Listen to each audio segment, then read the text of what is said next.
Hey Angus, it's Lane. Okay, so I am going to, this is round two. I tried to film this on my iPad, but there wasn't enough room. So I already started this, but I'm going to show you the concave bob. All right. So what I did was I split it literally from hairline to hairline down the middle. I combed, I did about a 1/2 inch parting from the hairline, and I did it in an inverted A parting. I combed it all down. And I literally, you need to make sure that it is absolutely very wet. What I did when I cut this was I started on the right. I don't need 2 combs, that's my problem. I started on the right and I created my concave shape coming all the way up and down. Okay. So to create the undercut, I went about a 1/2 inch up. Drop the section. Again, make sure it's very, very, very wet. And now I want to make sure that this is just a touch longer than the first section I cut before. So I'm going to go down. She has a little bit of a cowlick right here, a little bit of expressive growth pattern. So I'm going to go through and leave it about 1/3 of an inch longer as I go through and make my section. I'm going to visually check it. That looks about right. We'll get rid of these two. All right, I'm going to continue the cut. I'm going to do about another 1/2 of an inch. And I'm going to continue up the head in A-framed partings.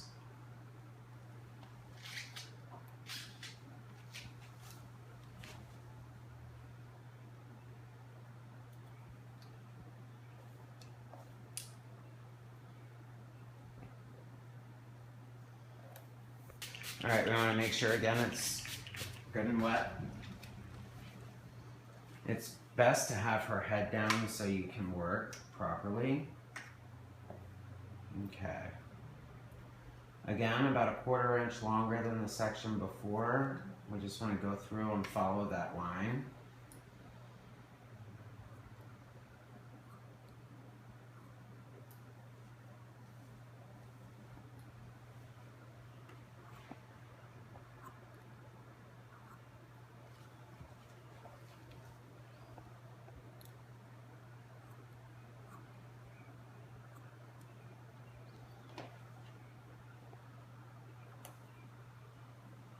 I find it's best to try and keep the hair as close to the hairline, in line with the hairline as possible.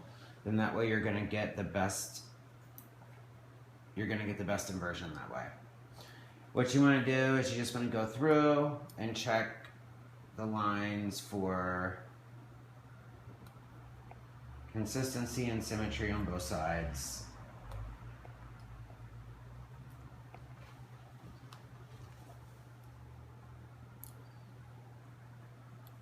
Okay. Go through. Those are about right. All right, now we're gonna get to the occipital.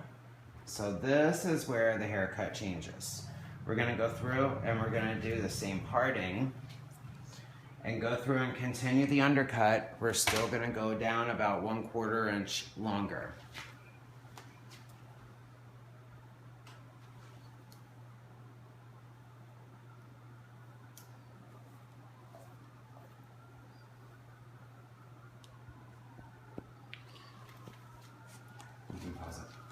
Okay, so now what we want to do is we want to just make sure that this line is nice and solidified. So we're going to actually tilt the head back up to where it's straight, because that's how she's going to wear her head most of the time. I know everybody likes to cut hair with the head down, but people don't wear their head like that all the time. So when they do wear their hair like that, you can always see the imperfections of the haircut. So this is an easy way to get rid of all of that before you have to go through and clean it up at the end. So pull their head back up, go through, and literally you don't have to put any tension on this at all. I'm literally not putting any tension on this hair, but I'm just cutting it according to the line.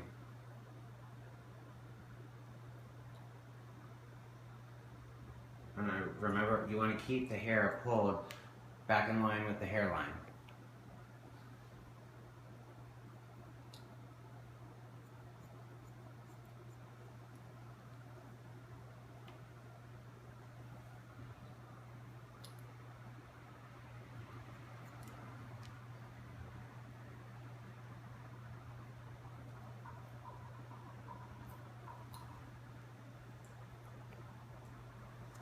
Okay, so now we're going to start the graduation.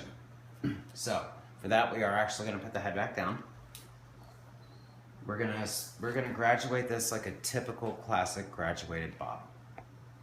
Part it down the middle, push the right out of the way. We're gonna do a 45-degree parting. We're gonna pull the hair out 45 degrees, and then we're gonna cut T to the part, but we're only gonna cut the hair from the occipital. We're not gonna cut into the undercut. You can see where that hair falls right there. We'll go back in. We're gonna take another 45-degree angle parting. We're gonna keep a stationary guide, which means every time we take hair from the outside, we're gonna over direct it to the inside and cut that hair off. Remember, we're not cutting into the undercut, guys, or Angus, sorry. I think I'm teaching a class. We're gonna grab this last section. We're gonna pull it into the center at that 45-degree angle.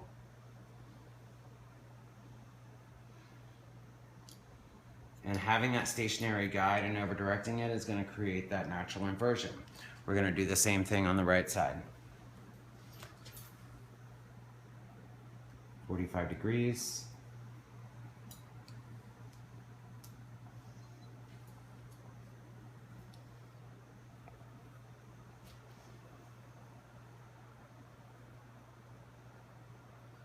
Make sure all the hair is combed in the direction it needs to be combed.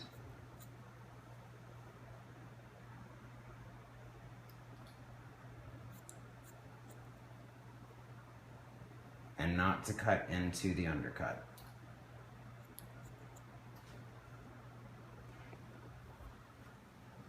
Another 45-degree section, over direct it.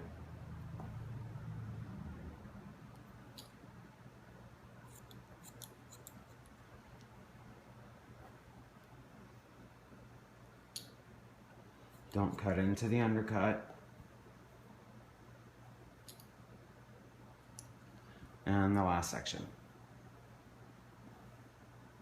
Over direct it to the center.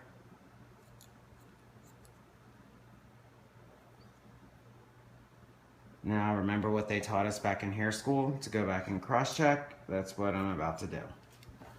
So, now that we've got all of that cut, I'm gonna start right here. I'm gonna pull down at a 45-degree angle, and I'm gonna make sure that everything right here matches. We're gonna come over here, pull down to a 45-degree angle, make sure that everything matches.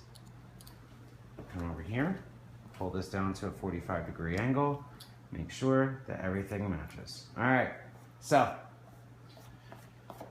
now here's where the haircut gets interesting. I'm going to turn her this way. We're going to turn her head to her right. We are going to cut the left-hand side. Okay, so we're going to start the left-hand side. After we've graduated the bottom, we're going to go back up. We're going to go to the crown, okay? And we're going to do a diagonal forward parting from the crown past the ear down to the front hairline, okay? This is gonna create the inversion. So watch closely, pause. Okay, so now we're gonna create the inversion. We've created that forward diagonal section from the crown down to the front hairline. what I'm gonna do is I am not gonna move from the middle of the back of the head. Everything is gonna be a stationary guide from here on out as far as this is concerned. Make sure that it is all very wet. And I'm gonna work in small sections. Put zero tension on this, and I'm just gonna follow this line.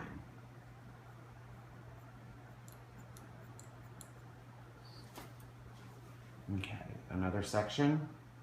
I'm going to do a diagonal section forward, and I'm going to again bring this right back to the middle.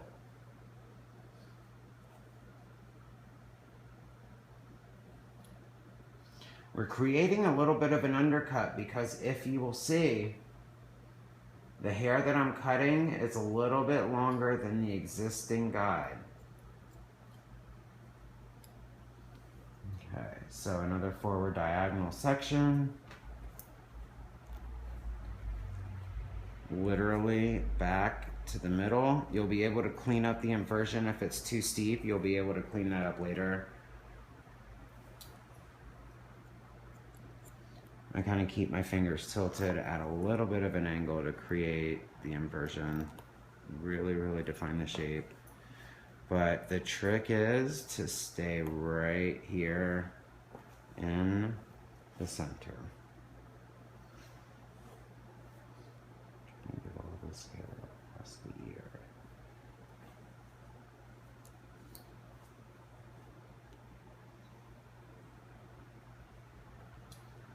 Okay.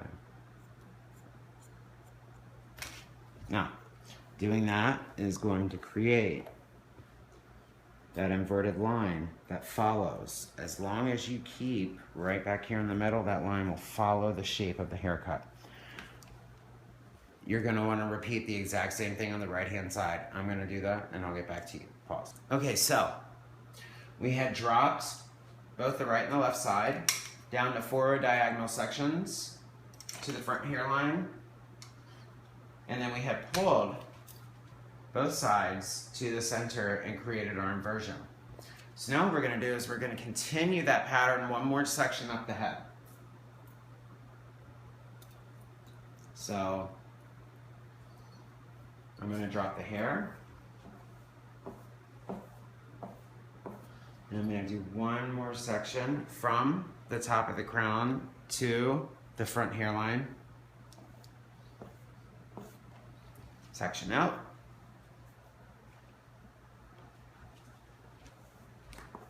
And then again, from the top of the crown to the right front hairline.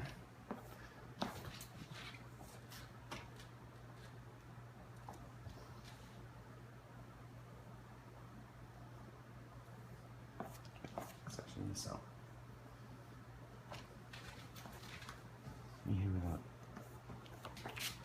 All right, and this section I'm going to cut to exactly mimic the previous section. Head perfectly straight. Part down the middle. Left side. Bring to the middle. Hold with zero tension. The zero tension is so important.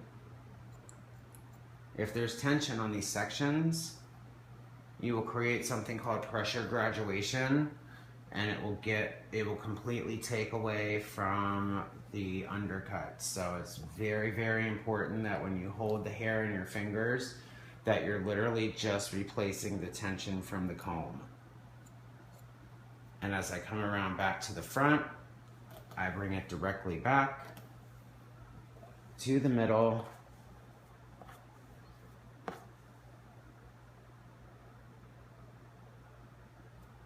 To create the inversion.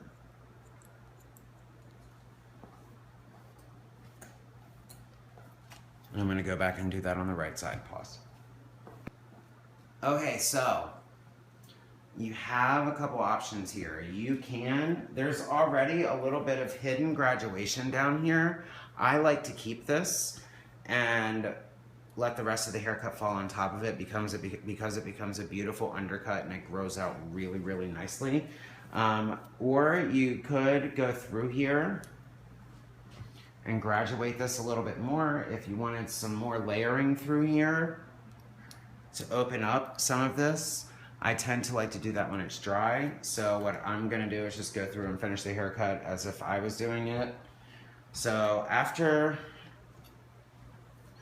once you have this little bit of hair left, you're gonna go back and find her natural part. You're gonna drop the rest of what you've got, and now you're gonna find her natural part. So we're gonna pretend that her part today, let's see how she wants to fall.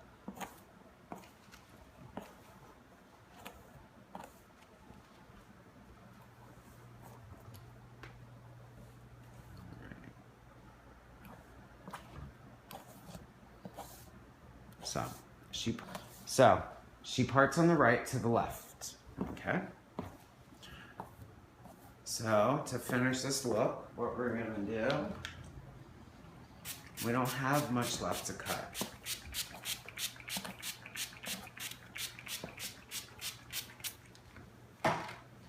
So just like we have finished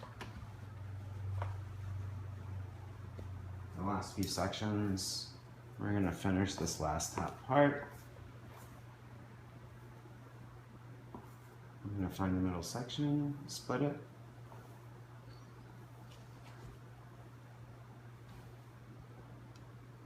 Again, zero tension.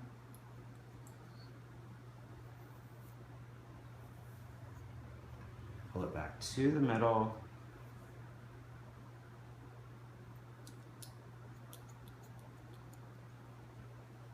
And again, all the way to the middle.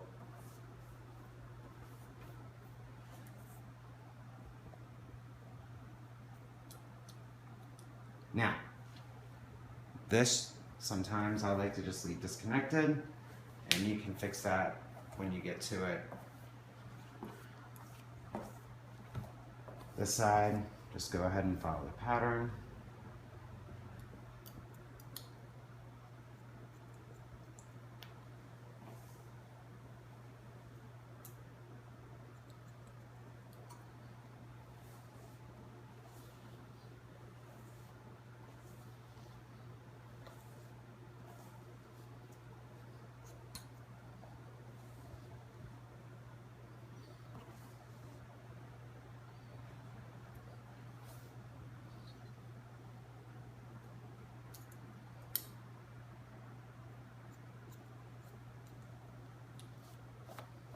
Okay. So right here on this side, we left this side disconnected. It always tends to be a little bit longer on the side that it's parted towards. So you can leave this disconnected if you want and create a piece that's much longer, or you can follow the line and create it and leave it just following the line. So you have the opportunity to kind of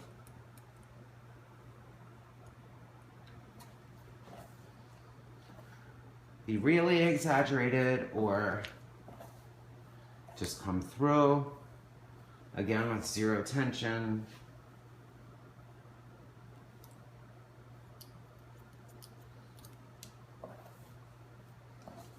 And keep it nice and classic.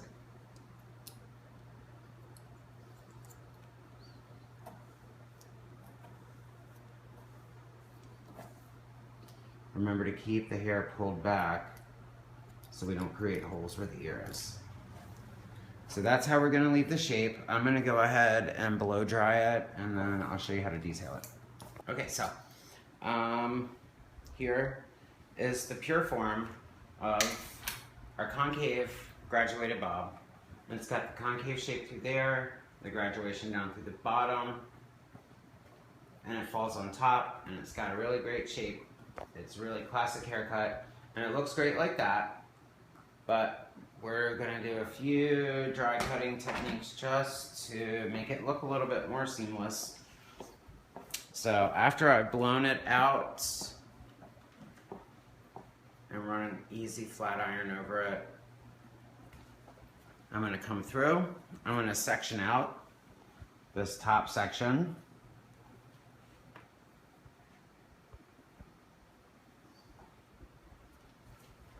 I'm going to go through the bottom and just go through and do some dry texturizing, not with my thinning shears, but with a pair of straight blades,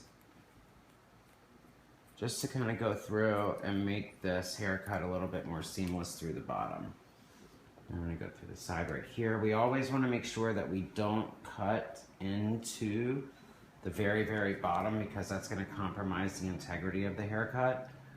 So we want to make sure that that stays intact down on the bottom. You want that part to be nice and thick. You just really want to take weight out of the interior. So I'm going to go through on each side, and first what I'm going to do is a little bit of seamless slicing, where I'm actually closing my thumbs a little bit as I slice through the hair. And once I do that all through the middle and the sides, I'm actually going to go through and do a little bit of deep point cutting through here.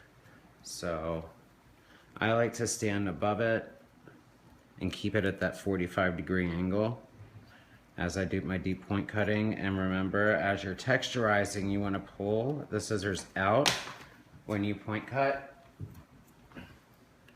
because as we're texturizing, we're not taking any length, we're just taking out bulk. So to remember to pull out when we do that, it's going to help us take out the bulk. And remember, we don't want to grab the very, very bottom.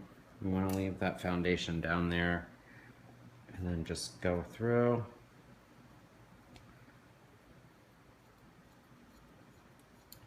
And lighten some of that up. Same with this left side.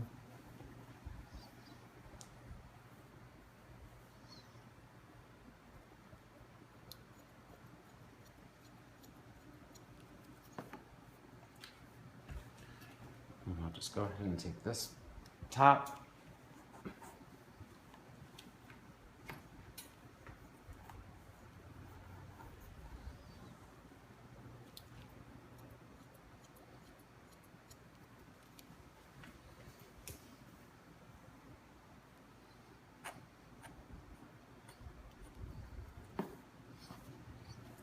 Let that fall, come through. What I like to do when I'm texturizing the front is I kind of like to take a diagonal section and leave, kind of go through the way that we did when we cut the pure form.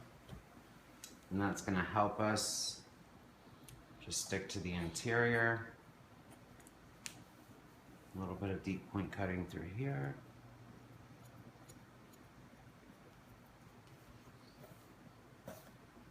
And the same thing with the side.